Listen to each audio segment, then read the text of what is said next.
ജനാധിപത്യത്തിൽ ജനങ്ങളാണ് യജമാനന്മാർ, ജനപ്രതിനിധികൾ ദാസന്മാരായിരിക്കുന്നു ജനാധിപത്യത്തിന്റെ കൺസെപ്റ്റ്. അത് പറക്കുന്ന പലരുമുണ്ട്. ഒരു പദവിയിലേക്ക് എത്തിക്കഴിയുമ്പോൾ എല്ലാവരും എന്നെ വന്ന് കണ്ടോളണം, ഞാനാണ് എൻ്റെ യജമാനൻ എന്നാൽ ഒരിക്കലും അങ്ങനെ ധരിച്ചുകൂടും. ഇപ്പോൾ പുതിയതായിട്ട് 560 ബെഡും 14 ഓപ്പറേഷൻ തിയേറ്ററും കഴിഞ്ഞ മാസം ഉദ്ഘാടനം ചെയ്തു. 2 മാസം കൂടി കഴിഞ്ഞാൽ 360 ബെഡും 12 ഓപ്പറേഷൻ തിയേറ്ററും വീണ്ടും ഉദ്ഘാടനം ചെയ്തു. Super speciality block. അതിനെ മറികടക്കണമെങ്കിൽ പൊതുമേഖല ഒരു മില്ല് വരണമെന്ന കാഴ്ചപ്പാട് ഞാൻ ഉയർത്തിക്കൊണ്ടു. അതിന് ഇവിടുത്തെ സഹകരണ സംഘങ്ങളെ വിളിച്ചുകൂട്ടി ഒരു കൺസോർഷ്യം ഉണ്ടാക്കി 10 ഏക്കർ സ്ഥലം ഇവിടെ മേടിച്ച് ഏറ്റുമാൻ വരും. വിവിധ തലങ്ങളിൽ ഈ റെസ്പോൺസിബിൾ ടൂറിസത്തിൻ്റെ ഭാഗമായി അവിടെ 100 കണക്കിന് ആളുകൾക്ക് വരുമാനം ഉണ്ടാക്കി കൊടുക്കുന്നൊരു പണി നേരത്തെ ഞാൻ കോട്ടയം MLA ആയിരിക്കും തന്നെ ഏറ്റെടുത്ത് ആദ്യം നടപ്പാക്കിയത് കുമരകല്ല. 2 പ്രാവശ്യം അന്തർദേശീയ അവാർഡ് കിട്ടി. ബ്രിട്ടനിൽ പോയിട്ടാണ് ഓരോ പഞ്ചായത്ത് അവാർഡ് വാങ്ങിയത്. ഹായ്, അങ്ങനെ നമ്മുടെ തെരഞ്ഞെടുപ്പ് ചൂടങ്ങനെ ആയി നിൽക്കാണ്. നമ്മളിപ്പോൾ എത്തിയിരിക്കുന്നത് ഇടതുപക്ഷ മുന്നണിയുടെ കരുത്തുറ്റ എന്ന് തന്നെ പറയുന്ന ഭരണാധികാരി VN വാസവൻ സഖാവിന്റെ മണ്ഡലമായ ഏറ്റുമാനൂരാണ്. ഇവിടെ എന്തൊക്കെയാണ് പ്രശ്നങ്ങൾ? വീണ്ടും വികസന മുന്നേറ്റത്തിലേക്ക് എന്നാണ് അദ്ദേഹത്തിന്റെ വാഗ്ദാനം. ഇതേക്കുറിച്ച് കൂടുതൽ അറിയാനായിട്ട് നമുക്ക് അദ്ദേഹത്തോട് തന്നെ ചോദിക്കാം. നമ്മൾ തെരഞ്ഞെടുപ്പ് പ്രചരണത്തിന്റെ അവസാന ഘട്ടമായിരിക്കുകയാണ്.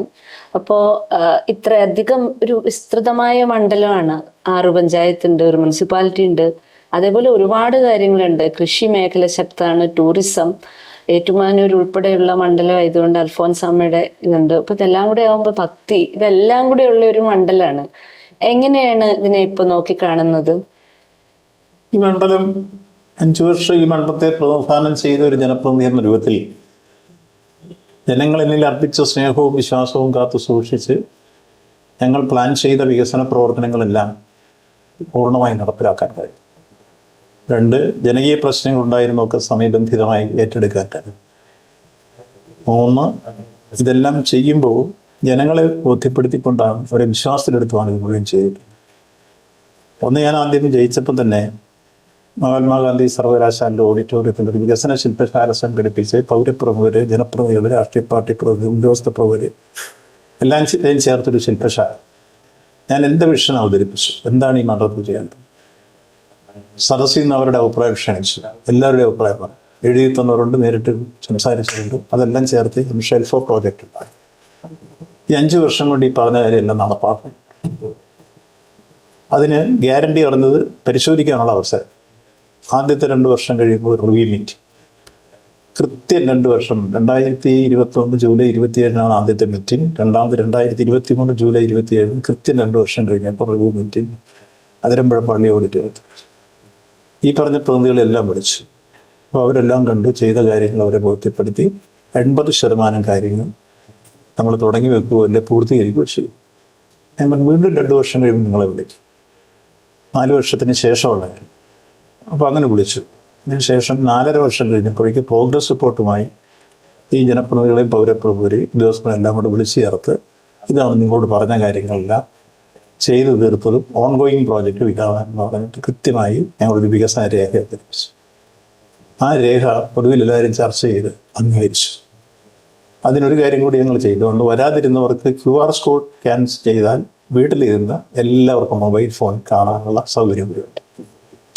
ഇതുപോലെ ഒരുപക്ഷെ കേരളത്തിലെ ആദ്യ ഒരു മണ്ഡലത്തിൽ ഇത്രയും കാര്യങ്ങൾ ചെയ്ത കാര്യത്തിന് പ്രോഗ്രസ് റിപ്പോർട്ട് അവതരിപ്പിക്കുകയും അത് ജനങ്ങളെ അറിയിക്കാൻ വേണ്ടി QR കോഡ് സ്കാൻ ചെയ്ത് മൊബൈലിൽ കൂടി എത്തിക്കുകയും ചെയ്ത ആദ്യത്തെ മണ്ഡലം എൻ്റെ അടുത്ത്. അത് 4200 കോടി രൂപയുടെ വികസന പ്രവർത്തനങ്ങൾ ഞങ്ങൾ കൃത്യമായി കണക്കുകൂട്ടിയിട്ടുണ്ട്. അതിന്റെ ഒരു ഫിഗർ ഞങ്ങൾ എല്ലാത്തിൻ്റെയും കൊടുത്തിട്ടുണ്ട്. മെഡിക്കൽ കോളേജിന് തന്നെ 1250 കോടി രൂപയുടെ വികസന പ്രവർത്തനം.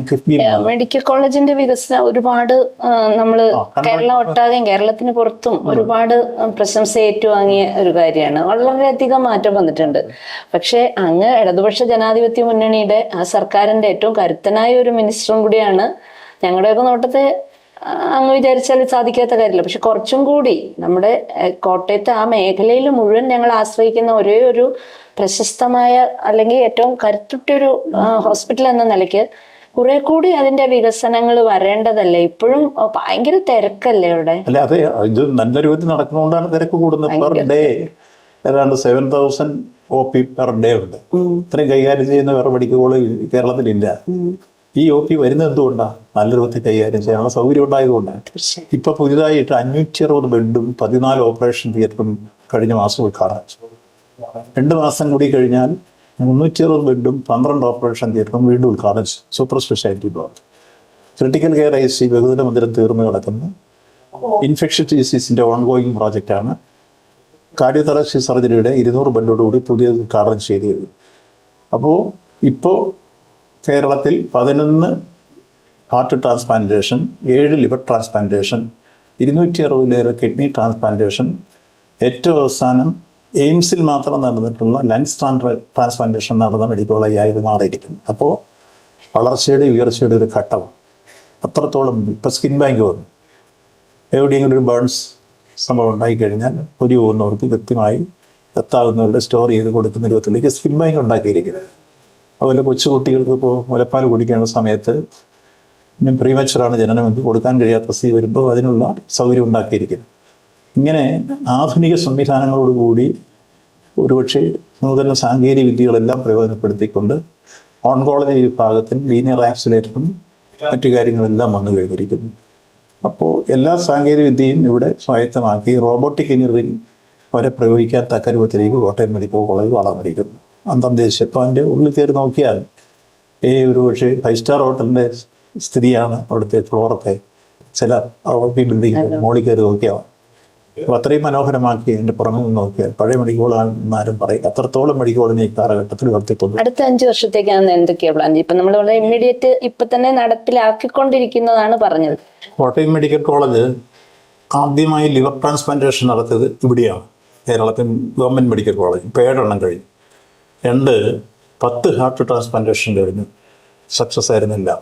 11ാമത്തെ ഇന്ന് ചെയ്യാൻ പോവുകയാണ്. മറ്റൊന്ന് പ്രൈമറി ആൻജിയോപ്ലാസ്റ്റി ഏറ്റവും കൂടുതൽ ഇന്ത്യയിൽ ചെയ്യുന്ന മെഡിക്കൽ കോളേജ് കോട്ടയം മെഡിക്കൽ കോളേജാണ്.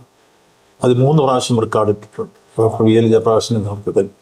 മറ്റൊന്ന് ഇപ്പോൾ ട്രോമ ICയിൽ ഏറ്റവും കൂടുതൽ കീഹോൾ സർജറി നടക്കുന്ന കോട്ടയം മെഡിക്കൽ കോളേജ്. മറ്റൊന്ന് ആദ്യത്തെ ടെസ്റ്റ് ശിശു ഉണ്ടായ കോട്ടയം മെഡിക്കൽ കോളേജാണ്. മറ്റൊന്ന് ഇവിടെ ഈ കാലഘട്ടത്തിൽ സ്കിൻ ബാങ്ക് ഉണ്ടാക്കിയിരിക്കുന്നു. ആധുനിക സംവിധാനങ്ങളാണ്. പുതിയതായി സർജിക്കൽ ബ്ലോക്ക് 560 ബെഡും 14 ഓപ്പറേഷൻ തിയേറ്റർ. മറ്റൊന്ന് ഒരു 3 മാസം കൂടി കഴിഞ്ഞാൽ ഉദ്ഘാടനം ചെയ്യാവുന്ന രൂപത്തിലേക്ക് എത്തിയിരിക്കുന്ന സൂപ്പർ സ്പെഷ്യാലിറ്റി ബ്ലോക്കും 12 ഓപ്പറേഷൻ തിയേറ്റർ. ഇതിന് സഹായകരമായി ക്രിട്ടിക്കൽ കെയർ IC എന്നുവെച്ചാൽ ഏറ്റവും ഭീകരമായ ഒരു അവസ്ഥയിൽ വരുന്ന അങ്ങോട്ടോ ഇങ്ങോട്ടോ എന്ന് പറഞ്ഞ ഒരു വിഷയം ക്രിട്ടിക്കൽ കെയർ IC കയറ്റിയാൽ ചെയ്യാവുന്ന ഒരു വലിയ സഹായമുണ്ട്. അതിവിടെ നന്നായി മാനേജ് ചെയ്തുകൊണ്ടാണ് ബാബ സുരേഷ് ഞാൻ ഞങ്ങൾ രക്ഷപ്പെടുത്തിയത്. അപ്പോൾ അതുപോലുള്ള പ്രവർത്തനങ്ങൾക്കെല്ലാം സഹായകരമാണ് ക്രിട്ടിക്കൽ കെയർ IC. ഒപ്പം ഇൻഫെക്ഷ്യസ് ഡിസീസിൻ്റെ ഒരു റിസർച്ച് സെൻറ്റർ ഇവിടെ അനിവാര്യമാണ്. പലപ്പോഴും ഇപ്പോൾ ചിക്കൻ ഗുനിയ വന്ന സന്ദർഭത്തിൽ, ജപ്പാൻ ജ്വരം വന്ന സന്ദർഭത്തിൽ, അതുപോലെ പന്നിപ്പനി, എലിപ്പനി, ഇങ്ങനെ വരുന്ന പല രൂപത്തിലുള്ള സംഗതിയുടെ ഘട്ടങ്ങളിൽ അതിനെ സംബന്ധിച്ച് നല്ല രൂപത്തിലുള്ള റിസർച്ചും നല്ല രൂപത്തിലുള്ള പ്രതിരോധം തീർക്കാൻ കഴിയുന്ന രൂപത്തിലുള്ള ഭാവി പ്രവർത്തനമാണ് ഈ ഇൻഫെക്ഷ്യസ് ഡിസീസിൻ്റെ പ്രോജക്റ്റ് കൊണ്ട് ഉദ്ദേശിക്കുന്നത്. മറ്റൊന്ന് കാർഡിയോതോറാസിക് സർജറി പെർ ഇയർ ഇപ്പോൾ 2000 നിയർലി ഇവിടെ സർജറി ഇപ്പോൾ നടക്കുന്നുണ്ട്. അത് bypass surgery, valve replace, open heart surgery, അതുപോലെ പീഡിയാട്രിക് ഹാർട്ട് സർജറി, ഇതെല്ലാം കൃത്യമായി നടന്നു പോകുന്നത് കാർഡിയോളജി. അത് ഒരു പക്ഷേ കേരളത്തിൽ ഏറ്റവും കൂടുതൽ നടക്കുന്ന മെഡിക്കൽ കോളേജ് കോട്ടയമാണ്. ഡോക്ടറുടെ ഒരു പ്രാഗൽഭ്യവും നേതൃത്വം കൂടി അതിനകത്തുണ്ട് എന്നുള്ളതാണ് ഏറ്റവും പ്രാധാന്യം. മറ്റു സ്ഥലങ്ങളെ വെച്ച് എല്ലാ സ്ഥലം കണക്കാനെടുക്കുന്നതുകൊണ്ടാണ് ഇതെല്ലാം കൃത്യമായി പറയും. അപ്പോൾ നമുക്ക് മെഡിക്കൽ കോളേജിൽ ഇത്തരം സംവിധാനമുണ്ട്. ഇപ്പോൾ ഏറ്റവും അവസാനം ചെന്നെത്തിയിരിക്കുന്ന വൻ നേട്ടം ഓൾ ഇന്ത്യ മെഡിക്കൽ ഇൻസ്റ്റിറ്റ്യൂട്ടിൽ മാത്രം നടന്നിട്ടുള്ള ലങ്സ് ട്രാൻസ്പ്ലാന്റേഷൻ കോട്ടയം മെഡിക്കൽ കോളേജിലാണ്. അത് വലിയ പത്രങ്ങളെല്ലാം വലിയ വാർത്തയെ കൊടുത്തിരുന്നു സംഭവം. അപ്പോൾ ഏത് തരത്തിലുള്ള ചികിത്സയ്ക്കും മെഡിക്കൽ കോളേജിൻ്റെ ഒരു കാഴ്ചപ്പാടെന്ന് പറയുന്നത് തന്നെ 3 കാര്യമാണ്. 1 ടീച്ചിങ്, 2 ട്രീറ്റ്മെൻറ്റ്, 3 റിസർച്ച്.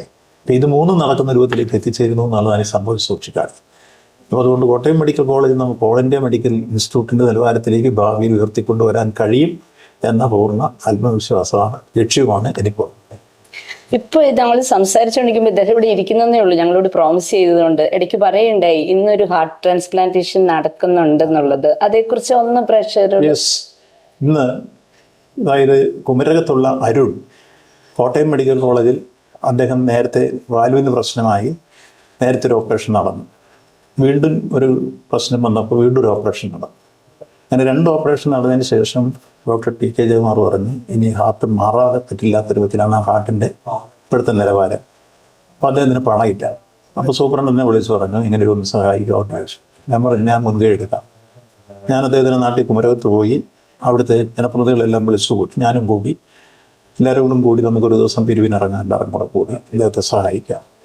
അപ്പോൾ സന്മനസ്സുള്ളവരെല്ലാം കൂടി. അപ്പോൾ കൂടിയ ആളുകളും അവിടുത്തെ ലയൺസ് ക്ലബിൻ്റെ പ്രസിഡന്റ്, പഞ്ചായത്ത് പ്രസിഡന്റ് ഞങ്ങളെല്ലാം കൂടിയിട്ട് ഞാൻ തന്നെ 500,000 രൂപ ആദ്യം കൊടുത്ത് സംഘത്തിൻ്റെ അക്കൗണ്ടിങ് കൊടുത്ത് പിരിവ് ഉദ്ഘാടനം ചെയ്തു. അത് കളക്ട് ചെയ്ത് വന്നു കഴിഞ്ഞപ്പോൾ ഏതാണ്ട് 14 ലക്ഷത്തിനടുത്ത് പൈസ കിട്ടി.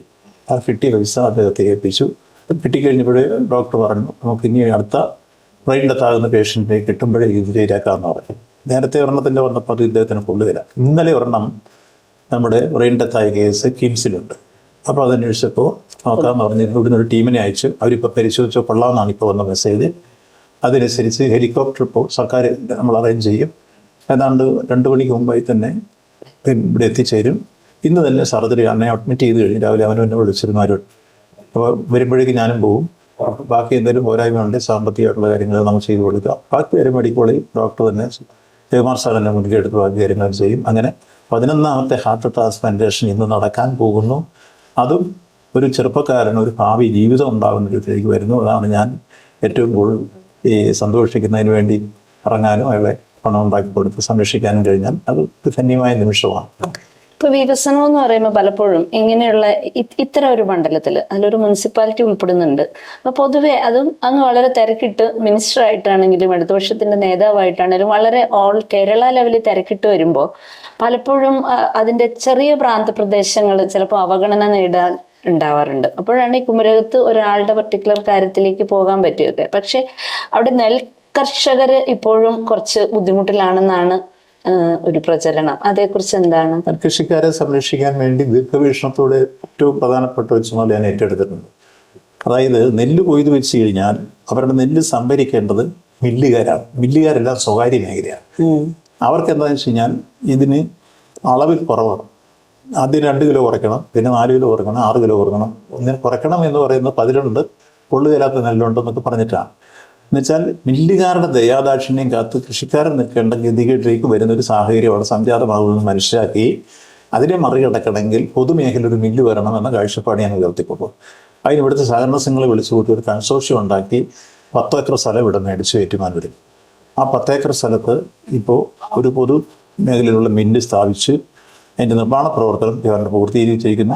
3-4 മാസത്തിനകം മെഷീനെല്ലാം സ്ഥാപിച്ച് 80,000 മെട്രിക് ടൺ പെർ ഇയർ നമുക്ക് സംസ്കരിക്കാൻ കഴിയുന്ന രൂപത്തിലേക്കുള്ള നെല്ല് സംഭരണ സംസ്കരണ വിപണന സംഘം എന്ന രൂപത്തിലാണ് അത് രജിസ്റ്റർ ചെയ്ത് പ്രവർത്തനം. നബാർഡ് 100 കോടി രൂപ പൈപ്പ് എടുത്തത്. അതുകൊണ്ടാണ് നടക്കുന്നത്. അപ്പോൾ നല്ലൊരു മില്ല് വരുന്നതോടുകൂടി നമ്മുടെ മണ്ഡലത്തിലെ പടിഞ്ഞാറൻ തീരങ്ങളിലെ എല്ലാ നെൽകൃഷിക്കാരെയും ഭാവി വിഷമിപ്പിക്കാതെ എടുക്കാൻ കഴിയുന്ന ഒരു ദീർഘവീക്ഷണത്തിൻ്റെ പ്രോജക്റ്റാണ്. അപ്പോൾ അടുത്ത സീസണിലെ കൊയ്ത്ത് മുതൽ അവർക്കൊരു വിഷമവും കൂടാതെ കാര്യങ്ങൾ തരിക. അതേപോലെ മറ്റൊരു പ്രശ്നം, ഇപ്പൊ കുമരകം മുതൽ ഇങ്ങോട്ട് തുടങ്ങുകയാണെങ്കിൽ കുമരകത്തെ മറ്റൊരു പ്രശ്നം കേട്ടിരുന്നത്, അങ്ങയുടെ അത്ര ഞാൻ അപ്ഡേറ്റഡ് അല്ല എങ്കിൽ പോലും ടൂറിസം മേഖലയിൽ കൂടുതലും അപ്പർ ഗ്രേഡിലുള്ള സ്വകാര്യ ആൾക്കാർക്കാണ് കൂടുതൽ അതുകൊണ്ട് ഗുണം ഉണ്ടാവുന്നത്. താഴേക്കിടയിലേക്ക് ഒരു സുസ്ഥിര വരുമാനമായിട്ട് വരുന്നില്ല എന്നൊരു ആരോപണം ഉണ്ടായിരുന്നു. അതെങ്ങനെയാണ്? നേരത്തെ ഞാൻ പരിഹരിച്ചു കഴിഞ്ഞു. ഞാൻ കോട്ടയം MLA ആയിരിക്കുന്ന കാലഘട്ടത്തിൽ തന്നെ ഇത്തരം ഒരു പ്രശ്നം വന്നിരുന്നു. അതിനാണ് റെസ്പോൺസിബിൾ ടൂറിസം ആരംഭിച്ചത്. റെസ്പോൺസിബിൾ ടൂറിസം ആദ്യം ആരംഭിച്ച കുമരകത്താണ്. അന്ന് ടൂറിസം മന്ത്രി കോടിയേരി ബാലകൃഷ്ണൻ. അപ്പോൾ അവിടുത്തെ പാവപ്പെട്ട ജനങ്ങൾക്ക് വരുമാനമൊന്നും ഇല്ലാതിരിക്കുകയും അവരർത്ഥപ്പെട്ടതിലും ഒഴുപ്പെട്ടിൽ നിൽക്കുമ്പോൾ വിദേശത്തും സ്വദേശത്തുള്ള വിനോദസഞ്ചാരികൾ ഒഴുകിയെത്തി അവരവിടെ കുടിച്ച് തിന്ന് മറിച്ച് മദനിച്ച് ആഘോഷിച്ച് നടക്കുമ്പോൾ ഇവർക്കുണ്ടാകുന്ന ഒരു വിഷമത്തിൽ നിന്ന് അവിടെ പല അസ്വസ്ഥതകൾ ഉടലെടുത്തിരുന്നു. ഇത് ഞാൻ ചൂണ്ടിക്കാണിച്ചു. അതാലോചിച്ചപ്പോഴാണ് അന്നത്തെ ടൂറിസം ഡയറക്ടറായിരുന്നു ഇപ്പോഴത്തെ ചീഫ് സെക്രട്ടറിയായി പിരിഞ്ഞു പോയ വേണു അതുപോലെ കോടിയേരി കൂടെ ആലോചിച്ചത് നമുക്ക് ഈ റെസ്പോൺസിബിൾ ടൂറിസത്തിൻ്റെ ആശയം എന്ന് വെച്ചാൽ അവിടുത്തെ 800ഓളം ആളുകൾക്ക് വിവിധ ഗ്രൂപ്പുകളിൽപ്പെട്ട് വരുമാനം ഉണ്ടാക്കാൻ കഴിയുന്ന ഒരു പ്രവൃത്തിയാണ് റെസ്പോൺസിബിൾ ടൂറിസത്തിൽ നടന്നത്. വെച്ചാൽ ഈ റിസോർട്ടുകളിലേക്ക് ആവശ്യമുള്ള ഓരോ ദിവസവും ആവശ്യമുള്ള വിഭവങ്ങൾ സമാഹരിച്ച് ഇവർ തന്നെ പ്രിപ്പയർ ചെയ്ത് കൊടുക്കുക. അത് മത്സ്യമാവാം, പച്ചക്കറികളാവാം, അതെല്ലാം പൂക്കളുണ്ട്, ഇതെല്ലാം നാനാതരത്തിൽ. ഇപ്പം അതോടൊപ്പം കലയുണ്ട്. ഒരുപാട് ആളുകൾ അതിന് ചുറ്റും താമസിക്കുന്ന ഈ കലാരൂപങ്ങളൊക്കെ അവതരിപ്പിച്ച് റിസോർട്ടുകളിൽ പോയി ഡാൻസ് ചെയ്തും കാര്യങ്ങൾക്ക് വരുമാനം ഉണ്ടാക്കി. അങ്ങനെ വിവിധ തലങ്ങളിൽ ഈ റെസ്പോൺസിബിൾ ടൂറിസത്തിൻ്റെ ഭാഗമായി അവിടെ 100 കണക്കിന് ആളുകൾക്ക് വരുമാനം ഉണ്ടാക്കി കൊടുക്കുന്നൊരു പണി നേരത്തെ ഞാൻ കോട്ടയം MLA ആയിരിക്കുമ്പോൾ തന്നെ ഏറ്റെടുത്ത് ആദ്യം നടപ്പാക്കിയത് കുമരകത്താണ്. 2 പ്രാവശ്യം അന്തർദേശീയ അവാർഡ് കിട്ടി. ബ്രിട്ടനിൽ പോയിട്ടാണ് കുമരകം പഞ്ചായത്ത് അവാർഡ് വാങ്ങിയത്. അപ്പോൾ അതുകൊണ്ട് ഈ ചൂണ്ടിക്കാണിച്ച പ്രശ്നത്തിന് ഞാൻ പരിഹാരം ഉണ്ടാക്കി കഴിഞ്ഞിട്ടുണ്ട്. അവിടെ എല്ലാവർക്കും വീടുകൾ നമ്മളിപ്പോൾ ഇതിനോടകം ലൈഫ് വീട് കൊടുക്കാവുന്നിടത്തോളം ഈ പ്രാവശ്യ കാലഘട്ടത്തിൽ കൊടുത്തു കഴിഞ്ഞിട്ടുണ്ട്. ഇനിയും അവശേഷിക്കുന്നു. കാരണം അവിടെ പാടശേഖരം 32 പാടശേഖരങ്ങൾ ചേർന്നാണ് കുമരകം ഗ്രാമപഞ്ചായത്തിന് പറഞ്ഞത്. അത് വരമ്പിന്മേലുള്ള വീടുകളുണ്ട്, കണ്ടം നികത്തി വീടുകളുണ്ടാക്കിയതുണ്ട്, പിന്നെ നേരത്തെ കരഭൂമിയിലുണ്ടായിരുന്നു, ഇതെല്ലാം ഉണ്ട്. അപ്പോൾ അതെല്ലാം ചേർത്ത് പുതിയ വീടുകൾ ഉണ്ടാക്കാനുള്ള ശ്രമം ഈ കാലഘട്ടത്തിൽ അവർക്ക് കിട്ടിയിട്ടുള്ള സംസ്ഥാന ഗവൺമെൻറ് വീതം അനുസരിച്ച് കിട്ടേണ്ടത് മുഴുവൻ കിട്ടി വീടുകൾ കൊടുക്കാൻ കഴിഞ്ഞിട്ടുണ്ട്. അതുകൂടാതെ ഞങ്ങൾ പാർട്ടി എന്നുള്ള നിലയ്ക്ക് വെച്ച് കൊടുത്ത വീടുകൾ പലതുണ്ട്. ഇങ്ങനെ വിവിധ തരത്തിൽ വീടുകൾ ഇന്ന് കയറിക്കിടക്കാൻ മാർഗമില്ലാത്ത ആരും തന്നെ കുമരകത്തുണ്ടാകും ഇല്ല എന്ന് എനിക്ക് പറയാൻ കഴിയും. അതേപോലെ തന്നെ അവിടെ നമ്മൾ തിരുവാർപ്പിലേക്ക് വന്നാൽ അവിടെ ഏറ്റവും കൂടുതൽ വരുന്ന ഒരു കാര്യമാണ് വെള്ളപ്പൊക്കം. ഞങ്ങൾ അയ്മനംകാര് എല്ലാവർക്കും ഉള്ളതാണ് വെള്ളം കയറുക എന്നുള്ളത്. അപ്പോൾ അതിനും കുറെ പരിഹാരങ്ങൾ ഈ കാര്യത്തിൽ കണ്ടിട്ടുള്ളത് സ്വാമിനാഥൻ കമ്മീഷന്റെ ശുപാർശ അനുസരിച്ച് പുറംബണ്ട് കെട്ടി ബലപ്പെടുത്തി നമുക്ക് വെള്ളപ്പൊക്ക നിയന്ത്രണത്തിന്റെ കുറേ ഭാഗങ്ങൾ ചെയ്തിട്ടുണ്ട്. ഇതുകൂടാതെ ഇപ്പോൾ സംസ്ഥാന ഗവൺമെന്റ് കിഫ്ബി മുഖാന്തരം 102 കോടി രൂപ തന്ന് പഴുക്കാനിലയം കായലിൻ്റെ ഭാഗത്ത് പുറംപെട്ട് കെട്ടി വെള്ളം ഇങ്ങോട്ട് കയറാത്ത രൂപത്തിലും ഒപ്പം പുതിയ റോഡ് അവിടെ സൃഷ്ടിക്കാനുള്ള ഒരു പ്രവർത്തനത്തിന് ഇപ്പോൾ തുടക്കം കുറിക്കാൻ ടെൻഡർ ചെയ്തിരിക്കുകയാണ്. 102 കോടി രൂപ അനുവദിച്ചു കഴിഞ്ഞിരിക്കുന്നു. അപ്പോൾ ആ തിരുവാർപ്പിനാണ് അതിൻ്റെ ഏറ്റവും കൂടുതൽ പ്രയോജനം വരിക. സ്വാമിനാഥൻ കമ്മീഷൻ്റെ ശുപാർശയും അത് കൂടാതെ തന്നെ നമുക്ക് ഇടക്കാലഘട്ടത്തിൽ അയ്മനം, ആർപ്പൂക്കര, നമ്മുടെ തിരുവാർപ്പ്, കുമരകം ഈ പ്രദേശങ്ങളിലെല്ലാം നമ്മൾ സംസ്ഥാന ഗവൺമെൻറ് ഫണ്ട് പ്രയോജനപ്പെടുത്തി നമുക്ക് കാർഷിക മേഖല സംരക്ഷിക്കാൻ വേണ്ടിയുള്ളതിൻ്റെ പ്രവർത്തനത്തിൻ്റെ ഫലമായി പുറംബണ്ട് കെട്ടി കൃഷിക്കാരെ സംബന്ധിച്ച് മുമ്പ് ഒരു കൃഷി ചെയ്തിരുന്ന് ഇപ്പോൾ 2 കൃഷി ചെയ്യാൻ കഴിയുന്ന രൂപത്തിലേക്ക് മാറ്റിത്തീർത്ത നിരവധി സംഭവങ്ങളുണ്ട്. എൻ്റെ ഈ 5 വർഷം തന്നെ 850 കോടി രൂപയോളം ഈ പുറംബണ്ട് നിർമ്മാണത്തിന് വേണ്ടി മടക്കിക്കഴിഞ്ഞു. മീനച്ചിലാറിന്റെ അടുത്ത് താമസിക്കുന്ന ഒരാളെന്ന നിലയ്ക്ക് എനിക്ക് പ്രത്യക്ഷത്തിൽ കാണാവുന്നത് അത് വളരെ ക്ലീൻ ആയി എന്നുള്ള ഒരു കാര്യമാണ്. അതിനും ഒരുപാട് കഷ്ടപ്പെട്ട് തന്നെയാണ് പോളകൾ വരാതെ അത് ക്ലീൻ ആക്കിയതെന്നറിയാം. അതേക്കുറിച്ച് അത് മീനച്ചിലാറിൻ്റെ പ്രവർത്തനത്തിൽ ഈ കാലഘട്ടത്തിൽ പല രൂപത്തിൽ ഒന്ന് വാട്ടർ അതോറിറ്റിയായി ബന്ധപ്പെട്ട പ്രവർത്തനം ഏറ്റെടുത്തിട്ടുണ്ട്. അതുപോലെ തന്നെ ചില സാമൂഹ്യ ശക്തികൾ മുന്നിൽ വന്ന് ചെയ്തിട്ടുണ്ട്. വളണ്ടറി ഓർഗനൈസേഷൻ വന്ന് മുന്നിലെടുത്തിട്ടുണ്ട്. അങ്ങനെ ഇടപെട്ടതിൻ്റെ പ്രവർത്തനത്തിൻ്റെ ഫലമായി DYFI പോലുള്ള സംഘടനകൾ അതിൻ്റെ ക്ലീനിങ് ഏറ്റെടുത്തിട്ടുണ്ട്. അങ്ങനെ വിവിധ സന്നദ്ധ സംഘടനകളും ആ പ്രോജക്റ്റുമായി ബന്ധപ്പെട്ട ഒരു പുതിയ വീക്ഷണം ഉയർത്തിക്കൊണ്ട് തന്നെ മുന്നോട്ട് നടത്തിയ പ്രവർത്തനവും വാട്ടർ അതോറിറ്റി ഏറ്റെടുത്ത പ്രവർത്തനം എല്ലാമായി ബന്ധപ്പെട്ടാണ് കുറേയെങ്കിലും ഇപ്പോൾ അത് കഴിഞ്ഞ കാലഘട്ടത്തിൽ വ്യത്യസ്തമായി ശുചിത്വത്തിലേക്ക് വന്നിട്ടുള്ളത് എന്നുള്ളതാണ്. കുറേ ക്ലീനിങ് നടന്നിട്ടുണ്ട്. അത് പൂർണ്ണമായിട്ടില്ല, ഇനിയും നടക്കേണ്ടത്. അതുകൊണ്ടിലൂടെ കൂടിച്ചേരും ഈ പഴുക്കാനിലയം കായലിൻ്റെ 102 കോടി രൂപയുടെ പ്രോജക്റ്റ് വരും. ഏറ്റുമാനൂർ ബൈപ്പാസ് വന്നതോടെ ട്രാഫിക് പ്രശ്നത്തിന് കുറെ പരിഹാരം കണ്ടെത്തിയിട്ടുണ്ടെന്ന് തോന്നുന്നു. പക്ഷെ ഏറ്റുമാനൂര് അതേപോലെ തന്നെ ഇപ്പുറം നീണ്ടൂർ അവിടെയൊക്കെ ഞാൻ കാണുന്ന മറ്റൊരു കാര്യം, സ്ഥലത്തിന്റെ വിനിയോഗം മറ്റു രീതിയിലേക്ക് ഒരുപാട് മാറുകയും യൂത്ത് ഒരിക്കലും ഈ കൃഷിയിലേക്ക് വരാതിരിക്കുകയും ഏറ്റവും കൂടുതൽ ചെറിയ സ്ഥലങ്ങൾ വിൽക്കാനുള്ളത് OLX നോക്കിയാലും 99 നോക്കിയാലും ഈ 2 മേഖലയിലാണെന്നാണ് കാണപ്പെടുന്നത്. അത് നല്ലതാണോ ചീത്തയാണോ എന്ന് എനിക്കറിയില്ല. അതിന് പല കാരണങ്ങളുണ്ടാവാം. ഇപ്പോൾ ചില പ്രദേശങ്ങളിൽ പിന്നോക്കം നിന്നിരുന്ന ആളുകൾ പ്രദേശം ഡെവലപ്പ് ചെയ്ത് കഴിയുമ്പോൾ സ്ഥലത്തിന് നല്ല വില കിട്ടും. അത് കൊടുത്തിട്ട് കൂടുതൽ സൗകര്യങ്ങളിലേക്ക് പോകുന്ന ഒരു കുമരകത്ത് തന്നെ സപ്പോസ് പാടശേഖരങ്ങളുടെ നടക്കുന്ന ആവശ്യമുള്ളവർക്ക് അവിടെ നമ്മൾ വെള്ളപ്പൊക്കം നിയന്ത്രിച്ച് നല്ല വീടുമൊക്കെ വെച്ച് കഴിഞ്ഞപ്പോൾ ആ സ്ഥലം വലിയ വില കിട്ടും. അത് വിട്ടിട്ട് അവർ കിഴക്കൻ മേഖലയിലേക്ക് പോകുന്ന ഒരു സ്ഥിതി അവിടെ ബാങ്ക് വിടാം എന്ന രൂപത്തിലേക്ക് വരുന്ന ധാരാളം കേസുകളാണ്. ടൂറിസംകാർ വരുന്ന പറയുന്നവരെ കൊടുത്തെടുക്കുകയും ചെയ്യും. ഇങ്ങനത്തെ ഒരു ട്രെൻഡ് ഈ പടിഞ്ഞാറൻ തീരങ്ങളിൽ കാണുന്നുണ്ട്. ഇവിടെ നമുക്ക് ഗതാഗത സൗകര്യം മെച്ചപ്പെടുത്തി ഇപ്പം ബൈപ്പാസ് വന്നതോടുകൂടി ഏതാണ്ടൊരു 3/4 ഭാഗം നമ്മുടെ ട്രാഫിക് കൺജസ്റ്റഡായിട്ട് അവസ്ഥ മാറിക്കിട്ടി. ഇനി അതിന് പാലാ റോഡിൽ ഒരു ഫ്ലൈ ഓവറോടെ നിർമ്മിക്കുകയും ഒപ്പം ഇവിടെ ഒരു റിംഗ് റോഡ് ഇപ്പം കിഫ്ബിയുടെ നമുക്ക് 23.5 കോടി രൂപ അനുവദിച്ച് അതിൻ്റെ തലവെടുപ്പ് ആരംഭിച്ചു. അതുകൂടെ പൂർത്തിയാകുമ്പോഴേക്ക് ഈ ഏറ്റുമാനൂർ ടൗണിൽ ട്രാഫിക് കൺജസ്റ്റഡ് ആയിട്ടുള്ള അവസ്ഥ മാറി ട്രാഫിക് പ്രശ്നം നന്നായി പോകാൻ കഴിയുന്ന സാഹചര്യത്തിലേക്ക് എത്തിച്ചേരും എന്നുള്ളതാണ് ഒരു കാര്യം.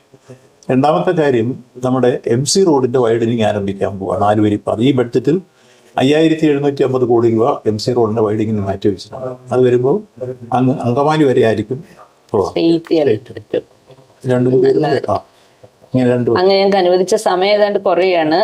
അപ്പോൾ അതിലേറ്റവും വേറൊരു കാര്യം, ഇത്രയേറെ ഞാൻ പലതവണ കണ്ടിട്ടുണ്ട്, തിരക്കുള്ളപ്പോഴും എങ്ങനെയാണ് എല്ലാവർക്കും തൻ്റെ അടുത്ത് പ്രാപ്യനാണ്, എപ്പോൾ വേണേ ഫോൺ ചെയ്ത് ഒരു കൊച്ചു കാര്യം പോലും പറയാം. അപ്പൊ അങ്ങയുടെ ഒരു പ്രവർത്തന സംവിധാനം എങ്ങനെയാണ്? We can always contact you. Yes, അത് എന്താണെന്ന് വെച്ച് കഴിഞ്ഞാൽ നമ്മൾ എത്ര സ്ഥാനത്ത് എത്ര ഉന്നത സ്ഥാനീയനായി മാറിയാലും ജനങ്ങളെ വിസ്മരിച്ചുകൊണ്ടുള്ള ഒരു വികസനവും നാട്ടിൽ പ്രവർത്തനം ആലോചിച്ചുകൂടെ.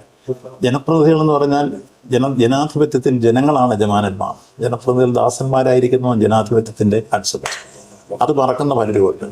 ഒരു പദവിയിലേക്ക് എത്തിക്കഴിയുമ്പോൾ എല്ലാവരും എന്നെ വന്ന് കണ്ടോളണം ഞാനാണ് എൻ്റെ യജമാനൻ എന്നൊക്കെ ഒരിക്കലും അങ്ങനെ ധരിച്ചുകൂടാ. ഞാൻ നിങ്ങളുടെ സാറല്ലേ എന്ന്. അതെ അതെ, ഒരിക്കലും പാടില്ല. എല്ലായ്പ്പോഴും നമ്മൾ വിനയാന്വിതരായി നമ്മൾ മുതിർന്നവരെ സ്നേഹിക്കാൻ, ബഹുമാനിക്കാൻ, പരിചരിക്കാൻ, പരിരക്ഷിക്കാൻ പഠിക്കുക എന്നതുപോലെ തന്നെ മറ്റ് നമുക്ക് താഴെയുള്ളവരോടും സൗഹൃദത്തിലും സ്നേഹത്തിലും ഇടപെടാൻ കാണില്ല. പരസ്പര സ്നേഹവും ബഹുമാനവും എപ്പോഴും പുലർത്തണം. മറ്റൊന്ന്, ആരെങ്കിലും നമ്മൾ വിളിക്കുമ്പോൾ എന്തെങ്കിലും അത്യാവശ്യത്തിനാലേക്ക് വിളിക്കുക, ആ വിളിക്കുമ്പോൾ നേരിട്ട് ഫോൺ എടുക്കുക, അന്നേരം എടുക്കാൻ കഴിഞ്ഞാൽ തിരിച്ചു വിളിക്കുക. ഇതൊരു കൃത്യമായി നടത്താൻ പോകുന്നൊരു ഏർപ്പാടാണ്. അങ്ങനെ ചെയ്തു കഴിഞ്ഞാൽ ഗുണം എല്ലാവർക്കും വിശ്വാസമാകും. അവിടെ പോവാം, പറഞ്ഞാൽ കേൾക്കും. അതുപോലെ വരുന്ന ആളുകളെ ഉറങ്ങുകയോടെ നമുക്ക് നടക്കാൻ ചെയ്യാവുന്ന കാര്യമാണ് അപ്പം തന്നെ ചെയ്തു കൊടുക്കുക. അല്ലാത്തതാണ് പുറകെ നിന്ന് ചെയ്യാൻ കഴിയുന്നത് ചെയ്തിട്ട് അവരെ വിളിച്ചു പറയുക. അപ്പോൾ വരുന്ന കാര്യങ്ങളിൽ ഒരു 95% കാര്യം നമുക്ക് നടപ്പാക്കി കൊടുക്കാനും വരുന്നവർക്ക് ഒരു സംതൃപ്തി. ഇനി നടന്നില്ലെങ്കിൽ പോലും നടക്കാത്ത എന്തുകൊണ്ടെന്ന് അവരെ ബോധ്യപ്പെടുത്തി കഴിഞ്ഞാൽ അവർ സാറ്റിസ്ഫൈഡ് ആകും. അങ്ങനെയായിരിക്കണം ആളുകളെ കൈകാര്യം ചെയ്യുക. അപ്പോൾ ഈ ആളുകളെ കൈകാര്യം ചെയ്യുന്നതിൽ എപ്പോഴും നമ്മൾ ശ്രദ്ധിക്കേണ്ടത് അവർക്കൊരു വിഷമോ വിദ്വേഷമോ വെറുപ്പോ ഉണ്ടാകുന്ന രൂപത്തിലേക്ക് വരും.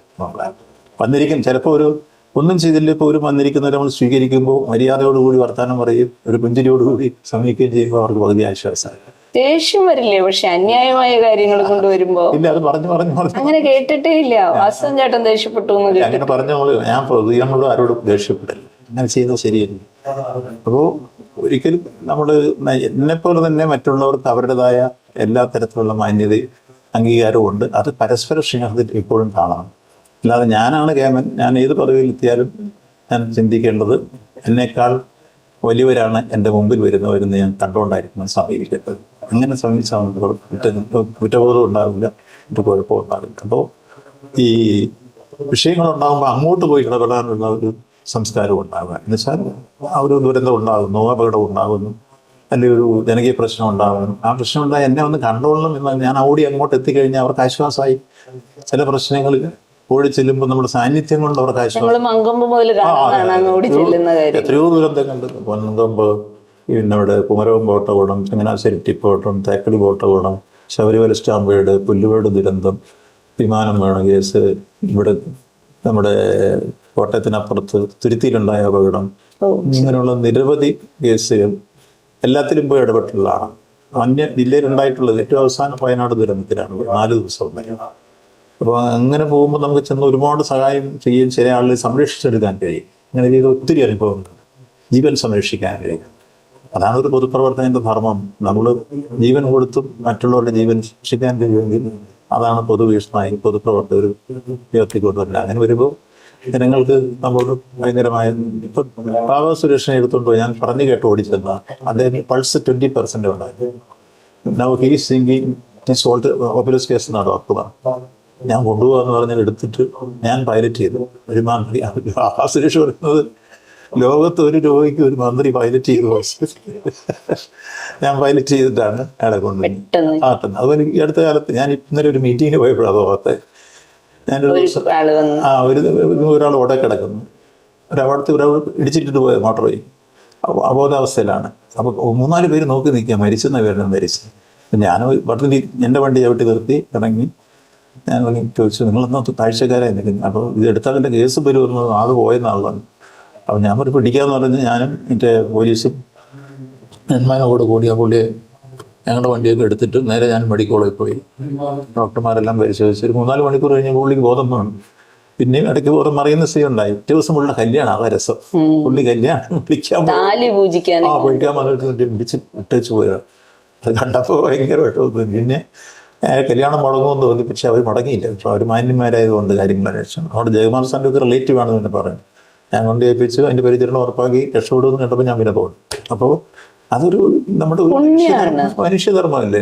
അത്തരം കേസസ് വരുമ്പോൾ ഒരിക്കലും കാഴ്ചക്കാരാകരുത്. നമുക്കവിടെ ചെയ്യാൻ കഴിയുന്ന കാര്യങ്ങൾ അപ്പോഴാണ് ചെയ്യാന്നുള്ളത്. അതാണ് ഈ അയങ്കുമ്പ് ദിവസം ദുരന്തവും കത്തിക്കരിഞ്ഞ ഒഴികുമ്പോൾ ആരെടുക്കുമെന്ന് കളക്ടർ വെച്ചു ഞാൻ പറഞ്ഞു നമുക്ക് പെറുക്കാമെന്ന് ഞാൻ പറഞ്ഞു. അങ്ങനെ എടുക്കുക. അങ്ങനെ വരുമ്പോഴാണ് നമുക്കൊരു പൊതുപ്രവർത്തന രംഗത്ത് നമ്മുടെ ഒരു സാന്നിധ്യം കൊണ്ട് ഇതിൽ ഗുണമുണ്ടാകും. അല്ലാതെ കാഴ്ചക്കാരായും വേഷം കിട്ടി ഈ TV പടം വരാനും പോലെ അല്ലാതെ ഇവിടെ വേണ്ടത്. ആത്യന്തികമായി അവസാനം വരെ നമുക്ക് എന്ത് ചെയ്യാൻ കഴിയും, അവരെ സഹായിക്കാൻ കഴിയുന്നത്.